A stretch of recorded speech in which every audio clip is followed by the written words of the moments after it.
موجودہ پاکستانی بولنگ دیکھتے ہوئے مجھے وقار یونس اور وسیم اکرم کے ساتھ گزرا سنہرا دور یاد آتا ہے۔ Shoaib Akhtar. Pakistani fast bowling attack اس وقت دنیا کا بہترین فاسٹ بولنگ اٹیک ہے۔ سنیل گواسکر۔ اور ایشیا کپ 2023 میں اب تک پاکستانی پیسرز کی 23 وکٹیں۔ کرکٹ کے میدان سے دانش صدیق کا سلام۔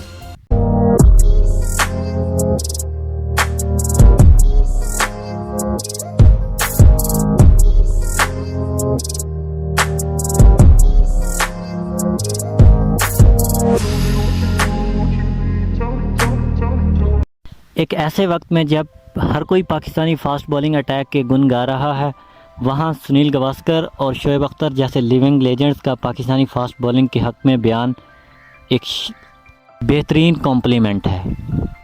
شعیب اختر نے حال ہی میں انڈیا کے سپورٹس چینل کو دیے گئے انٹرویو میں یہ ذکر کیا کہ جب بھی میں پاکستانی فاسٹ بولنگ کو دیکھتا ہوں تو مجھے وسیم اکرم اور وقار یونس کے ساتھ گزرا سنہرا دور یاد آ جاتا ہے۔ یاد رہے کہ وسیم اکرم اور وقار یونس دونوں نے ون ڈے انٹرنیشنل کرکٹ کھیلتے ہوئے ایک ساتھ 900 سے زائد وکٹیں پاکستان کے لیے حاصل کیں، اور شعیب اختر بھی کسی سے کم نہیں۔ شعیب اختر جیسا فاسٹ بولر ابھی تک ہمیں دیکھنے کو نہیں ملا۔ ان کے نقش قدم پر حارث رؤف ضرور چل رہے ہیں۔ ادھر سنیل گواسکر نے سپورٹس ٹوڈے کو انٹرویو دیتے ہوئے کہا کہ پاکستانی فاسٹ بولنگ اٹیک اس وقت دنیا کا نیو بال اٹیک میں اگر ہم دیکھیں تو بہترین ہے۔ انہوں نے اس بات کا دعویٰ کرتے ہوئے کہا کہ ہمیشہ پاکستان اور آسٹریلیا کی فاسٹ بولنگ کا کمپیریزن کیا جاتا ہے، تو اس وقت ان کی رائے میں پاکستانی فاسٹ بولنگ اٹیک بہترین ہے، جو کہ آگے چل کر ورلڈ کپ میں تمام ٹیموں کے لیے مشکلات پیدا کر سکتا ہے۔ اور پاکستانی پیس اٹیک اس وقت خطرناک ہے بھی۔ اس کی وجہ ان کے اعداد و شمار ہیں۔ جیسا کہ پاکستان نے اب تک ایشیا کپ میں 3 میچز کھیلے، اور ان 3 میچز میں پاکستان نے 30 وکٹیں حاصل کیں، جس میں 23 پاکستانی فاسٹ بولرز کے کھاتے میں آئیں۔ اگر ہم بات کریں شاہین شاہ افریدی کی، جو کہ اس بولنگ اٹیک کو لیڈ کرتے ہیں، انہوں نے 2018 میں ون ڈے انٹرنیشنل کرکٹ شروع کی۔ اب تک 42 میچز میں 83 وکٹیں حاصل کر چکے ہیں۔ 2023 میں انہوں نے اب تک 10 اننگ میں 21 وکٹیں حاصل کی ہیں۔ سب سے اہم بات ان کی ایوریج کی ہے۔ ان کی ایوریج فی میچ 23 کی اور وکٹیں 2، یعنی کہ اگر کوئی فاسٹ بولر 25 سے 30 کی ایوریج میں وکٹیں لیتا ہے اور پر میچ اگر وہ 1.5 سے 2 وکٹ لیتا ہے تو یہ ایک بہت اچھی کاوش ہوتی ہے، اور یہاں شاہین افریدی لیڈ کر رہے ہیں۔ اگر ہم بات کریں شاہین افریدی کے پارٹنر نسیم شاہ اور کے ایل راہل کے دشمن نمبر 1، 2022 میں ون ڈے انٹرنیشنل شروع کرنے والے نسیم شاہ اب تک صرف 13 میچز کھیل چکے ہیں، لیکن ان 13 میچز میں انہوں نے اپنا آپ خوب کمایا ہے۔ ان 13 میچز میں ان کی 32 وکٹیں ہیں۔ 2023 میں انہوں نے 10 میچز کھیلے ہیں، جس میں 22 وکٹیں ان کے حصے میں آئی ہیں۔ حالیہ ایشیا کپ میں ان کی پرفارمنس آپ کے سامنے ہے، اور ان کی ایوریج حیران کن حد تک 15 ہے۔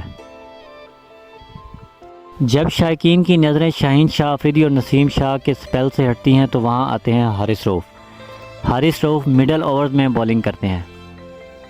2020 میں ون ڈے انٹرنیشنل کرکٹ شروع کرنے والے حارث رؤف نے اب تک 27 میچز میں 53 وکٹیں حاصل کی ہیں۔ پچھلے میچ میں انہوں نے بنگلہ دیش کے خلاف 4 وکٹیں حاصل کرتے ہوئے اپنی وکٹوں کی ہاف سینچری مکمل کی۔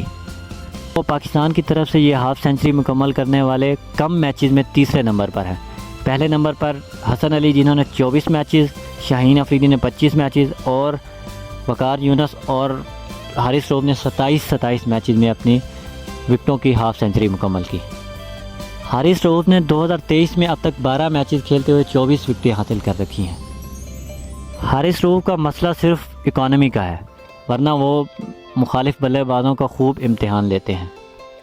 ان اعداد و شمار کے ہوتے ہوئے لیونگ لیجنڈ شعیب اختر اور سنیل گواسکر کا یہ کہنا کہ Pakistani fast bowling attack number 1 attack ہے تو یہ غلط نہیں ہے، لیکن کیا یہ وسیم اکرم اور وقار یونس جتنی وکٹیں لے سکیں گے؟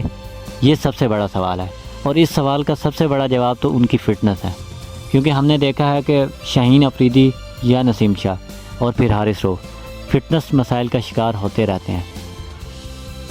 ماضی میں ڈیل سٹین اور شعیب اختر خود فٹنس مسائل کا شکار رہے ہیں۔ اگر وہ فٹنس مسائل کا شکار نہ ہوتے تو کیا پھر بھی ان کے ون ڈے کیریئر یا T20 کیریئر یا ٹیسٹ کیریئر کا دورانیہ اتنا ہی ہوتا؟ نہیں، بالکل نہیں۔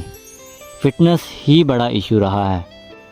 بات فاسٹ بولرز کی ہو تو پھر فٹنس اپنے عروج پر ہوتی ہے، لیکن ہم چاہیں گے کہ پاکستانی پیس اٹیک پاکستان کو لیڈ کرتا رہے اور تا دیر لیڈ کرتا رہے۔ ایز اے کرکٹ فین، آپ کی رائے میں پاکستانی فاسٹ بولرز میں وہ کون سی خامیاں ہیں جو ابھی دور کرنا باقی ہیں؟ آپ اپنی رائے سے آگاہ کیجیے۔ شکریہ۔